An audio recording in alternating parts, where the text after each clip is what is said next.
Okay, you can start. Okay, at the beginning of Parshas Balak. So Torah tells us, "Vayar Balak ben Sipor es kol asher asa Yisrael Amori."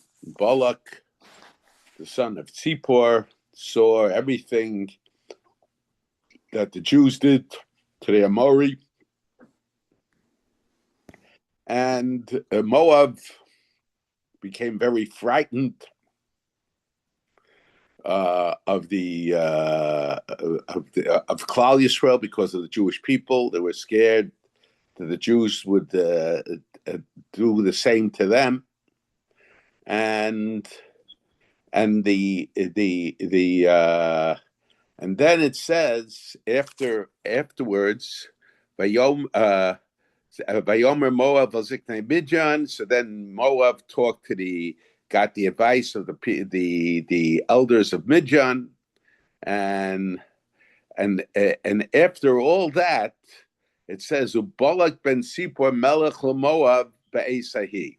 So when it tells us about Balak becoming seeing and making himself aware and being impressed in a negative way of how the Jewish people were victorious over their Mori, it doesn't refer to him as the king of Midian. It was just Balak ben Sipor, a commoner. But then, a couple psukim later, after it talks how the people of Midian contacted the people of Moab contacted the Ziknei Midian.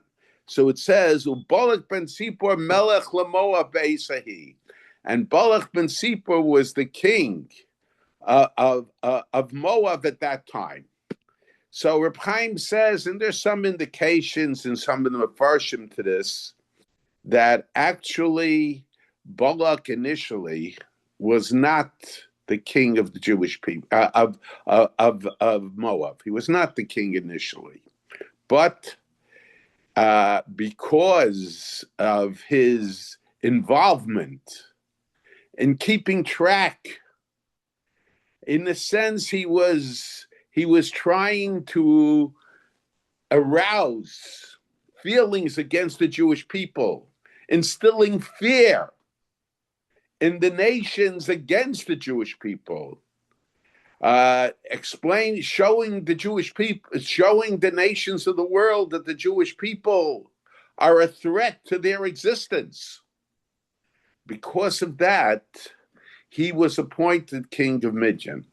In other words, Reb Chaim points out that very often, when it comes to appointing a person, when a leader of a nation is appointed, so very often the anti-Semitic tendencies that the nation might have, and I'm not saying that every nation is motivated by that, although we have to say that there was probably that right now Israel and the Jewish people, to a large degree, are standing almost alone in the world, but being a more fierce anti-Semite and arousing people against the Jewish people sometimes, helps a person to assume positions of power. And it's interesting that Rashi's opinion is that Balak himself wasn't even from Moab. He was chosen as king because of his attitude regarding the Jewish people. Now, and then now our sages, the Chazal, tell us, and that's something that has to be understood. It's not simply understood, but they say halacha she'esav sonei Yaakov. There is a halacha, there is a law. Now we have to understand besides understanding what this law says, we have to understand what does it mean there is a law. But halacha she'esav sonei liYaakov. There is a law that Esav hates Yaakov. I don't know that that necessarily applies to every non-Jew. But certainly there are those who identify with Esav. So it's a halacha. What does it mean it's a halacha? So what I heard from my father, and many say that as well, halacha she'esav sonei liYaakov is it just like a halacha. We say halacha l'Moshe Sinai. What is a halacha l'Moshe Sinai? We apply the expression halacha l'Moshe Sinai, not something that's written in the Torah, but something that was given over at Sinai and given over orally from generation to generation. So in a sense, and usually those halachas that are identified as halacha l'Moshe Sinai, on the basis of logic, we wouldn't be able to understand it. However, but halacha Moshe Sinai is that it was a law, it was given. And my father said that when it says halacha she'esav sonei liYaakov, it's like halacha Moshe Sinai. Very often the Gemara says hilchasa ninhu. It's a law. It's a law. And very often when it says hilchasa, it means halacha Moshe Sinai. It was as something that was transmitted from Moshe to Sinai, that there's a law. And what's the logic for it? It's just a law. It was a law that was given over at Sinai.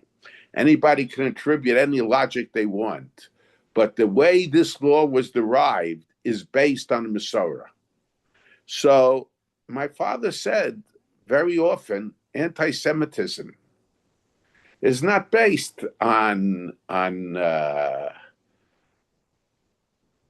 rational thinking. It's based on irrational thinking. And my father, I remember, my father was once asked by a certain yeshiva in New York in those days. Today, Balei Tshuva yeshivas are very popular. And there was a certain very rich person who would give and choose institutions to give money to. And this yeshiva didn't have many supporters. Today, the Tshuva movement, the Baal Tshuva movement, is a very strong movement that has lots of supporters. But years ago, it wasn't that way. After the 6-Day War, there was a certain enthusiasm that caused the Baal Tshuva movement to blossom. But before that, you had a few organizations that were involved. There was Lubavitch, of course, was always involved. The Boston Rabbi in Boston, NCSY, but there was, but very few were involved. It didn't have the same support that it has today. And at that time, this yeshiva, whose the finances of the yeshiva were very poor, they didn't have many supporters. I think they had a building probably in the Harlem area because they couldn't afford more than that. And at that time, the real estate there was somewhat cheaper than most other areas of New York. So they asked my father. My father was one of the few rabbis that gave them support. And they asked my father if he would go. My father was not connected with that yeshiva at all. But if he would approach this very rich person who supports certain institutions. And the person was telling my father about his projects. And he told my father that he hired a group of scientists. You know, sometimes rich people are somewhat eccentric. And he hired a group of scientists because he believes that the cause of anti-Semitism is something biological in the Jew. And he hired a group of scientists to try to investigate it. My father suggested cynically that perhaps he should check about gefilte fish. But in any case, there was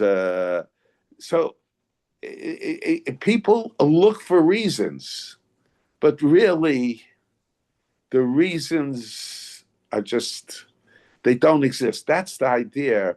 Halacha she'esav sani liYaakov. The Jew is always there to blame. He was so that it's halacha, hilchos anenu. It's a rule. So that, but today we see. But the question is, how do we determine? But of course, they don't just say kill the Jews. They'll accuse the Jews of genocide. They'll accuse at one time because they can scream genocide, but they choose to scream genocide. At one time, they used to claim that the Jews controlled the banks, or there were times that we controlled the hospitals. All kinds of claims that had no basis was given as the reason for anti-Semitism. And let's say somebody had an incident with one Jew. So if somebody has an incident with one Catholic, would they find fault with all the Catholics? Would they find fault if they had a problem with a Frenchman? Would they find fault with all the people in France? But they are looking for reasons to find fault with the Jew. Halacha she'esav, the reasons that they'll give are not the real reasons, but they're the underlying cause that inspires them, if I could say, to look and to search and to make up reasons why to come out against the Jewish people. And today we have a bigger problem. And today the problem isn't just that the non-Jews are searching for reasons to come out against the Jews. I think today the problem is there are many among the Jewish people themselves who come out, who inspire. Sometimes they get to positions of leadership. Ultimately, these people themselves will be rejected by the very people that they are joining. But there are many Jews that give support to all those that are against the Jewish people, come out against Israel. And the question is, we have to evaluate. And I remember once talking to my father said that even if somebody has a background or something, that he has this tendency to, when he doesn't think rationally, to have feelings against the Jewish people. But when he puts his mind to it, and if he has a certain degree of morality, he can overcome. He can overcome that tendency. And the question is, how do we evaluate a person to see if they are, if in their core it's anti-Semitism, or, and very often even when it is, mistakenly, an attitude that they have, which they really think is based on reason, and for the same thing we could say about the Jews who joined them. In other words, is it the form of halacha sheis of Sonah Yaakov? And unfortunately, because Jews today want to identify with the non-Jews because they have a very bad self-image, so they join, they follow those who say how that have this attitude. We got to be against the Jewish people. We'll take the individual, temporarily, of course, to go against the Jewish nation, against those who represent the Jewish people on a universal level. And today, the ones that represent the Jewish people on a universal level is the state of Israel. Everybody else, every other Jew is an individual. But as a nation, there is only the state of Israel today. So I many years ago, my father had to give a hesped.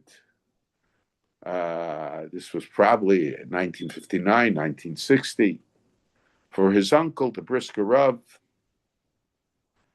And he talked about the Brisker Rav's kanos. The Brisker Rav, some would translate kanos to be zealousy. Brisker Rav was a person who didn't make compromises. He was not concerned about how the positions that he took were not based on what was convenient for him and what was not convenient for him. He was a man who was dedicated, perhaps more so than any other person of the generation, to the concept of emes, of truth. Not that everybody necessarily agreed with him on every issue, but no one had doubts about his sincerity and that he was motivated by what he saw to be the truth. And a matter of fact, it's very interesting. Menachem Begin, who, by the way, came from Brest-Litovsk, and the Brisker Rav was the Rav of the town. And to put it mildly, they were not always they were not always on the same side of every issue. But when the Brisker Rav died, Menachem Begin got up in the Knesset. That time he was in the opposition. He got up in the Knesset and he gave a eulogy on the Brisker Rav. And he said that he and the Brisker Rav almost never agreed. And it wasn't just in Israel that they didn't agree. In Brisk, the Menachem Begin and his father were always involved in disputes with the Brisker Rav and with the Brisker Rav's father, Reb Chaim. But when the Brisker Rav died, he got up in the Knesset and he gave a hesped, he gave a eulogy for the Brisker Rav. I'm sure, knowing the Brisker Rav's attitude, he probably would have preferred that no eulogy would be given in the Knesset for him. And he certainly would have preferred that a eulogy not be given by Menachem Begin. But whatever it was, he got up and he said that while he and the Brisker Rav did not agree on many things, but there is no question about his sincerity and his devotion to the Jewish people, to the Torah, and that he was an ish emes. He was a man of truth. So my father had to give a hesped on the Brisker Rav, and my father also had positions that differed from the attitude, the positions that the Brisker Rav had on different issues.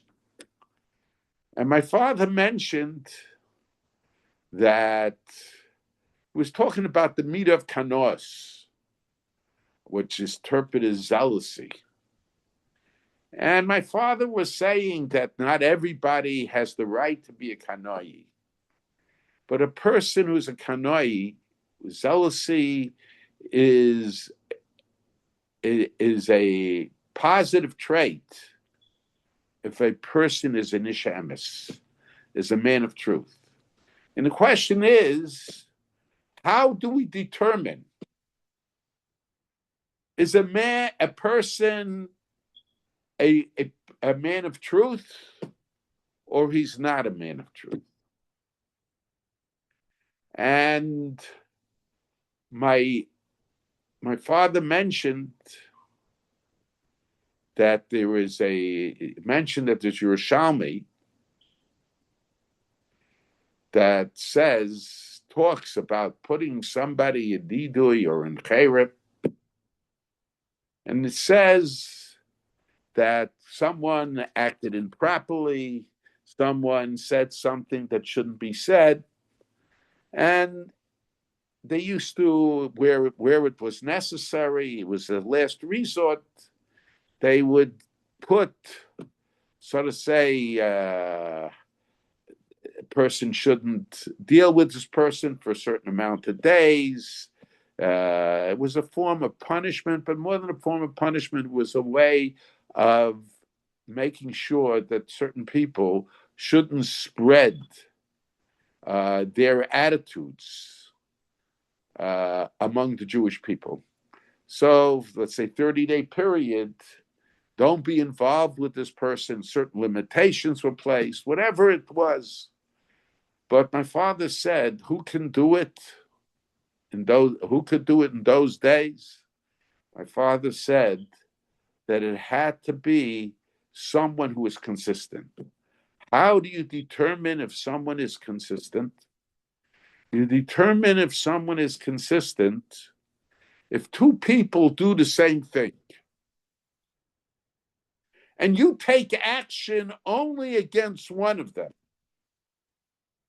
but not against the other. Once you see what the real facts are after an evaluation is made, and sometimes you can't make the evaluation the first minute. You have to see what the plan is, but you have to, a person who's consistent, if one is a person of influence and you don't come out against him, but you'll come out against a person who doesn't have influence. If one is close to you and he's a supporter of yours, and when he says something that you feel is a terrible thing, but you won't come out against him, but you'll come out against somebody else that says the exact same thing.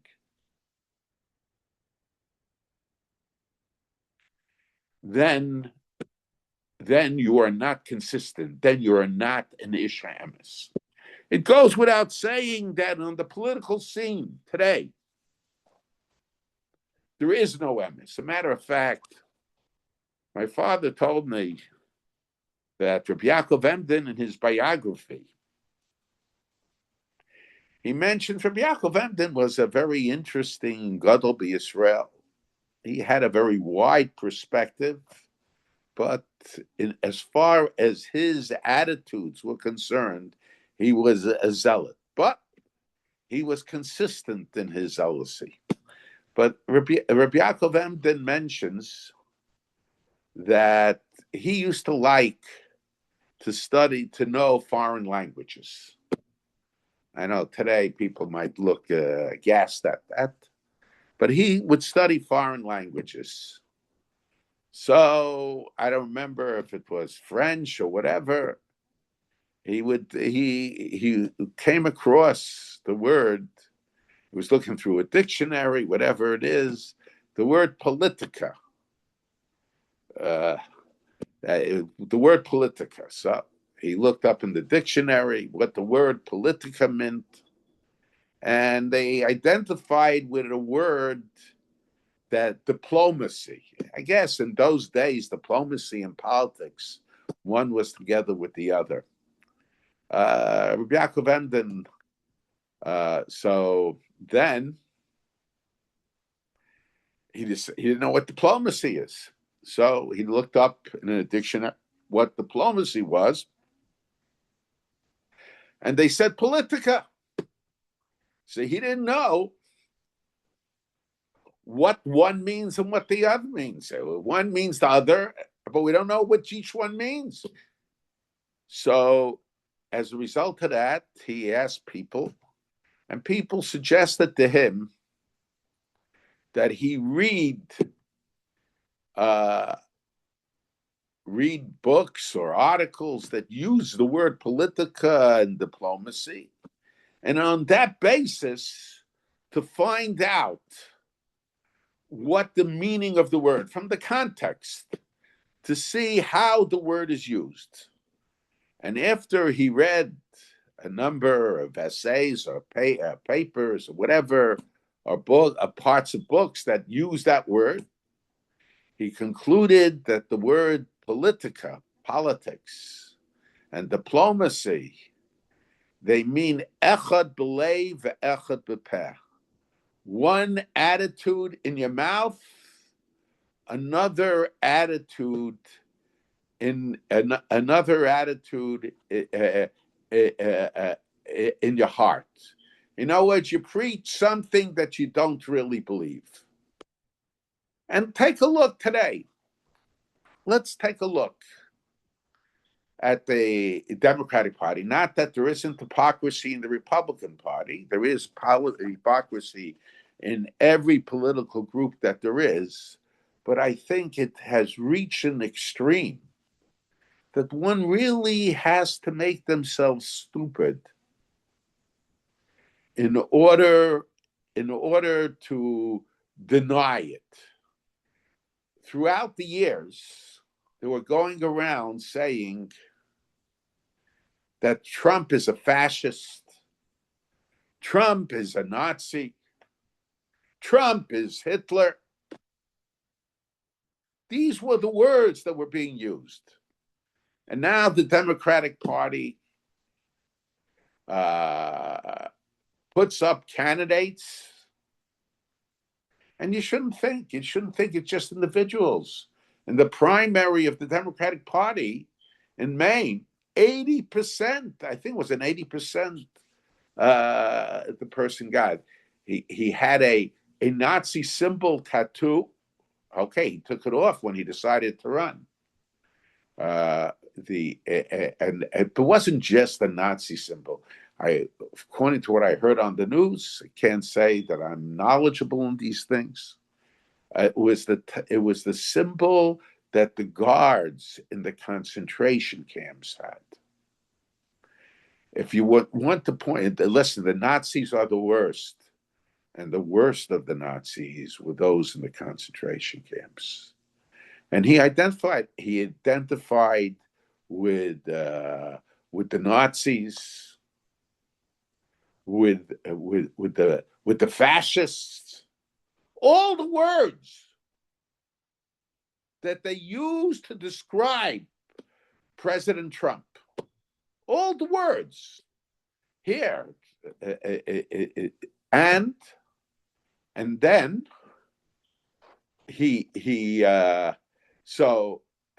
no, we're supporting him. They almost there were a few that were brave enough to say that we have trouble supporting someone who identified himself as a Nazi. Okay, he said he didn't know what it was. Of course, all the girlfriends he had, and I shouldn't say all, I don't know who all the girlfriends are, but a number of the girlfriends he had previously said that he told them that he knew what it was. He showed it off. And then and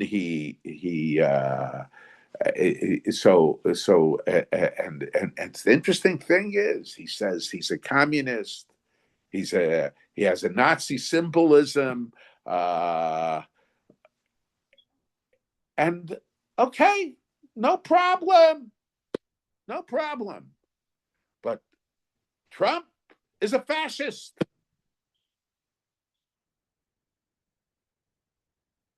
And it wasn't said. Yeah. So where is the consistency? And who are the people supporting him? Was it the riffraff of the Democratic Party or the leaders of the Democratic Party? And unfortunately, there were Jews among them.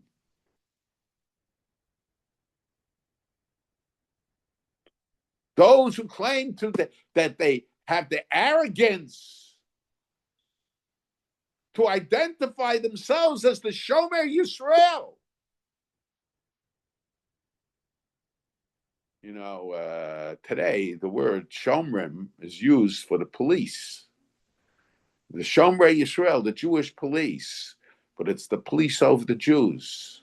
The Nazis used to have in the concentration camps, although they didn't have those tattoos, Jewish police to control the Jews, the Shomer Yisrael, the capos. So these people, the Jews among them, they are the capos, the contemporary capos. Yes, they're doing it. They're not doing it because they hate the Jews. I'm not saying that. Some of them, I wouldn't. Most of them, most of the Jews that are protesting against Israel, it's because they have a very bad self-perspective of themselves because they're Jews. And they have to somehow prove that being Jewish is secondary to them. But the politicians are doing it because they want to advance their cause, because they don't want to lose their positions. They want to be in positions of power. And they think that if they have these people who they will promote, that will enhance their positions. And believe me, they will be the first to lose their positions. There is so this is the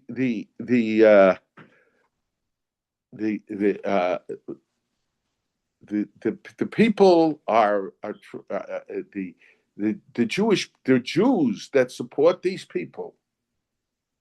So on one hand, so first of all, those who were going around and screaming fascism and all this, and nevertheless can support the person like that. So what does that show? It shows that they're totally dishonest.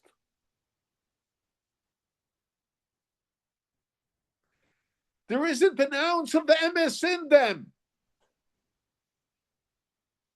And the only honesty is the anti-Semitism, because then they weren't trying to be politicians. Then they were showing who they really are. And now they're trying to cover it up. And the Jews who support them, After screaming about Trump being a fascist, and I am upset with many things that Trump did, especially recently. Although I'm hopeful that at the end everything will turn out well. Uh, Sometimes when we can't rely on our friends, we can rely on our enemies, and I am hopeful that the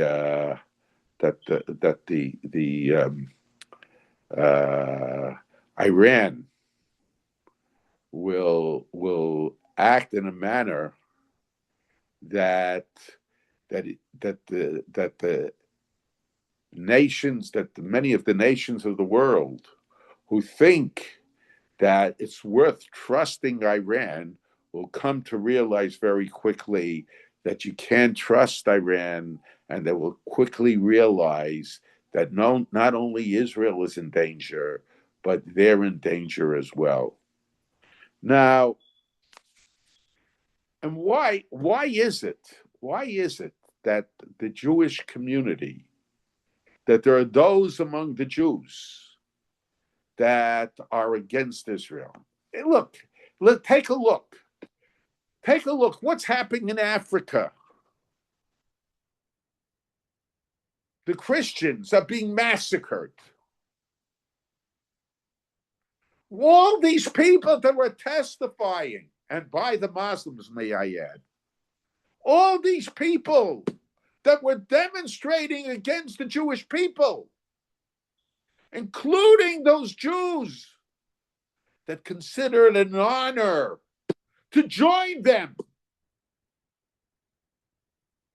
Did they even issue one statement about the massacres that are going on in Africa against the Christians? About the rape that goes on?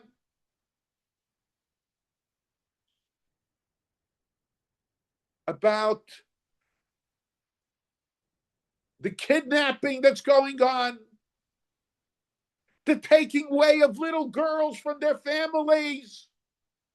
These so-called humanitarians. So that's who the Jewish people, certain Jews, are identifying with.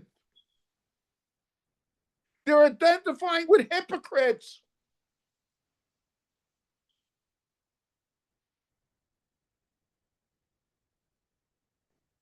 And you know, the demonstration started immediately after October 7th.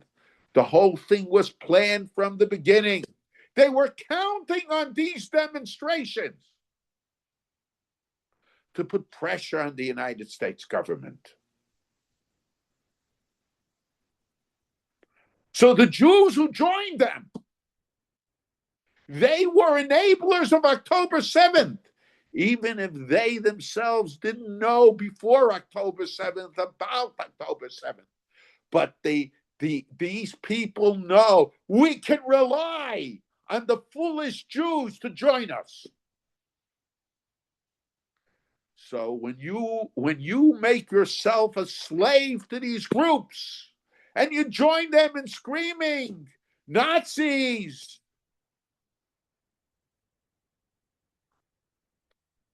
clearly it's unbelievable.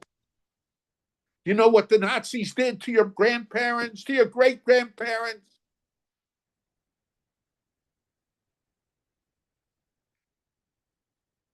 I'm not trying. I'm not trying to. I'm not trying to.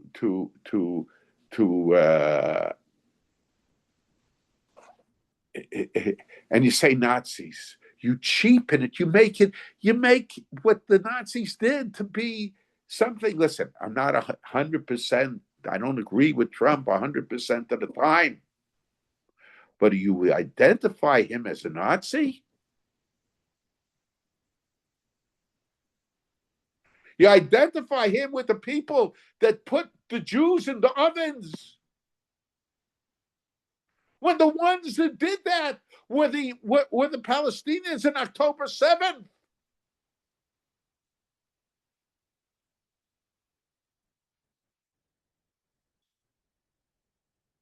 How are we to understand it? Where does this come from? How do they rationalize this in their own mind?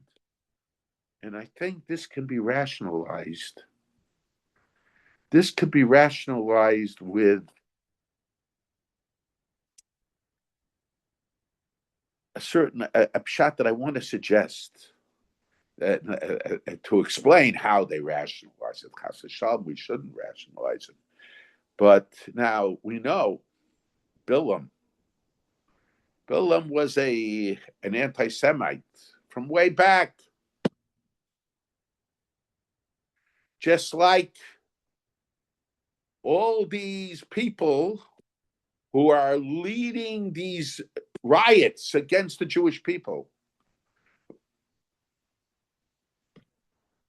And even Bilam was the one who gave, okay, there's some problems with that, but the Medrash says that Bilam was the one who gave advice to Paro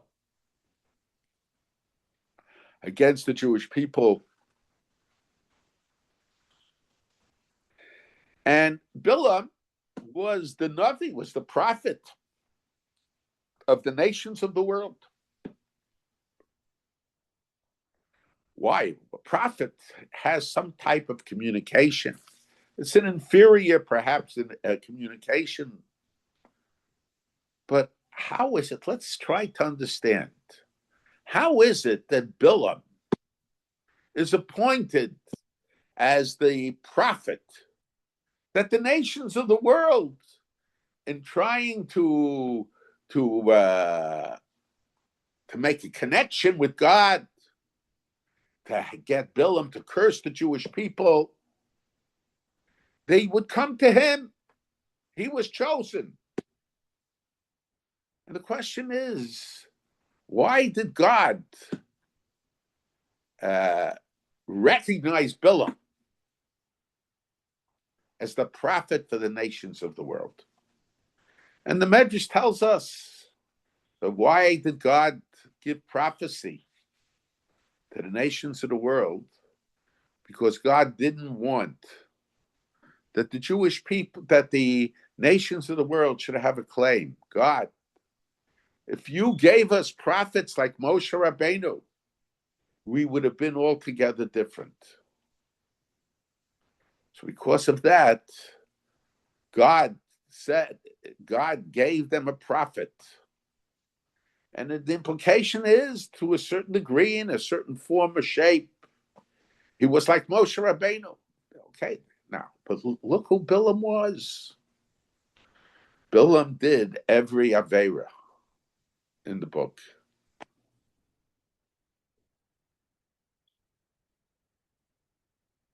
Idolatry, every Aveira that there was. I don't have to go into everything that the Medrash mentions, but the man was one of the Rishaim, independent of his attitude to the Jews, one of the Rishaim of all times. So why was he picked? Why was he chosen to be the Navi? So many of the Mepharshim say, because that's the one the nations of the world recognized as their leader. That they recognized him as their leader. So that's the reason. God, in a sense, wanted, we take a prophet, we need a prophet who people will recognize. A prophet is a leader in certain respects. He even has, in certain situations, is considered like a king. He has the power of a king in leading the people.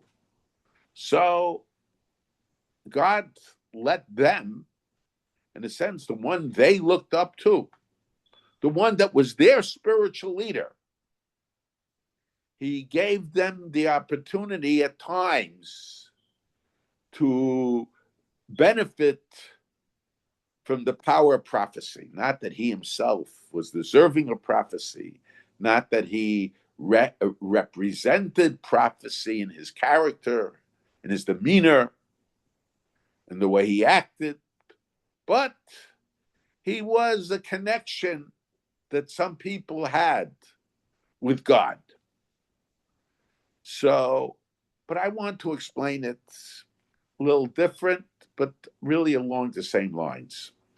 The Rambam in Moreh Nevuchim says that there are two criteria for prophecy. One criteria for prophecy is intellectual perfection.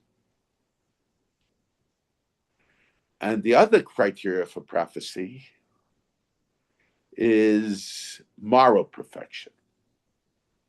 Now, there were certainly non-Jews who on a moral level were higher or not as low, higher and not as low as Bilam. That's for sure. I assume that the reason Bilam was chosen as a prophet, and perhaps this is the reason the people looked up to him, because intellectually he might have been considered the giant of his time. He didn't have one of the areas of perfection, of morality he didn't have. But intellectually, could have been that he was the giant of the nations of the world. And that's what the people admired. He was their intellectual. And that was one of the criteria for prophecy. Since they couldn't find a person among the nations of the world who had perfection or near perfection on the moral level, so the sole criteria used was the intellectual level. Where, when these groups, these anti-Semitic groups, go out to get supporters, and specifically Jewish supporters, what is their base? Where do they look? Now, there is a group that would join them anyway. There's a group that is so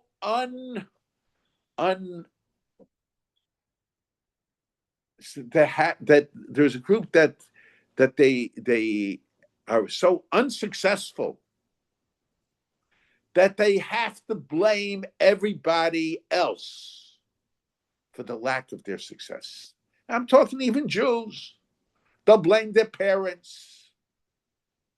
They'll blame their community. They'll blame the Jewish nation because they want an excuse not to blame themselves. And it's easy to get these type of people because they're always looking for an excuse why they were not successful. And some of them don't even want to attempt to be successful, so long as they can blame somebody else. And sometimes the somebody else is those like them, because deep down inside it's them. But they can't accept the blame for themselves. So they blame those that are like them, the Jewish people. It's the fault of the Jewish people. It's the fault of their background. And to prove that point, they joined with the others. But there are those, on the contrary, that are successful. And they want to identify with those in their minds that are successful. Those that people respect. And where do we see that? So, although this is changing, by the way, people don't realize it. It's, it's changing slowly, but it's changing. People always look up to the intellectual community. So they look up to the intellectual community, and the seat of the intellectual community is not by the people who are hard at work, but it's at the college campuses, the universities, the successful, the successful actors, the people of success. And by identifying with them, they have prominence. But, and some of these people even have a spiritual identity. But spiritual identity does not always go, especially the perceived spiritual identity, does not always go together with moral perfection. If somebody can go around and accuse the Jewish people of trying to eradicate any group of people,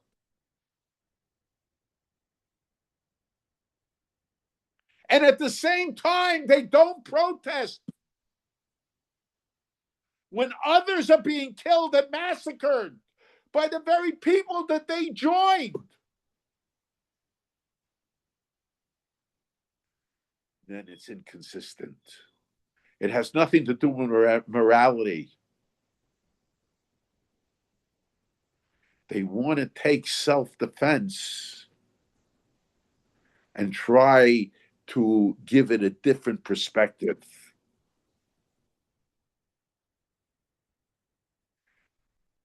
There is those that we say the next week, etc. Osim Maisivimri Mavakshim Skark Pinchas. There are those people who sin the sins of Zimri, and worse than the sins of Zimri, that murder and rape and destroy. But they want to get the reward of Pinchas. They want to be identified as the righteous one. And there's no better way than to give yourself the perspective of being righteous by trying to find all the faults of others, by saying the others are murderers. And that is what's happening today. We are the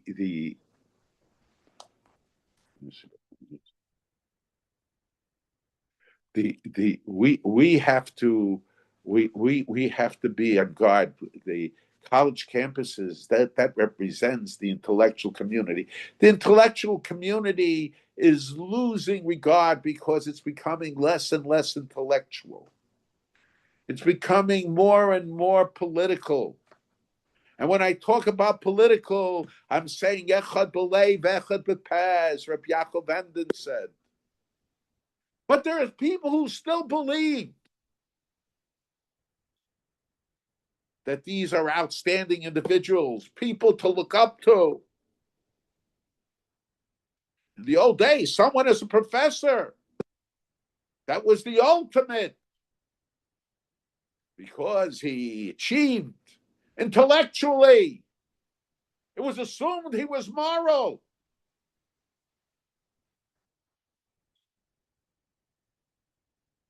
The college campuses are losing their status, but there are people that live in the past, and they look up to these people, and by becoming associates with these people in their mind, they assume that it rubs off on them. They will be seen as being intellectual.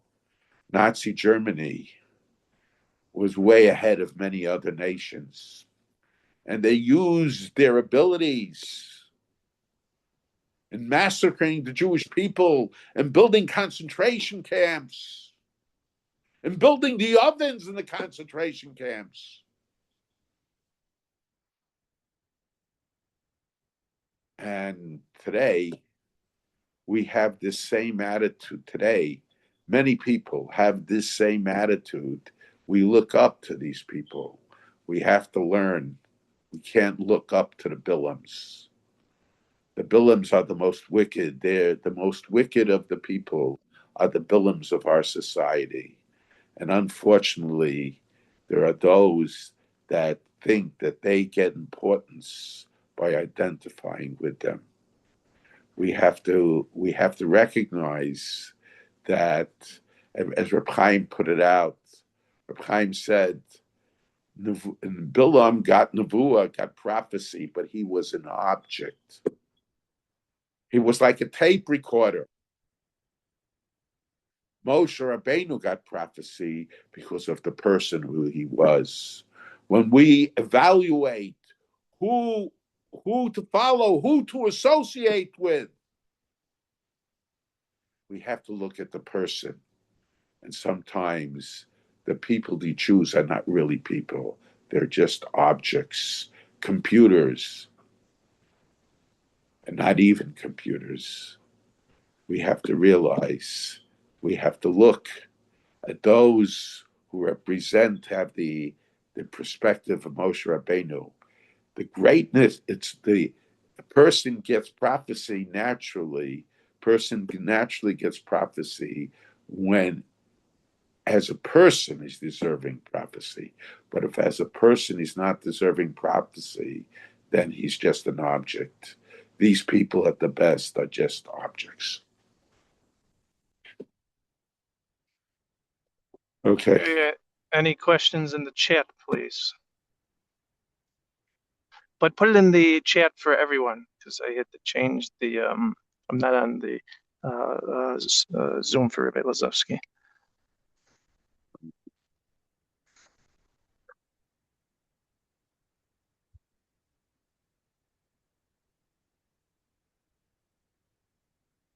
Okay, looks like that's it. Moshe, I will stop the recording. Okay, fine. Okay.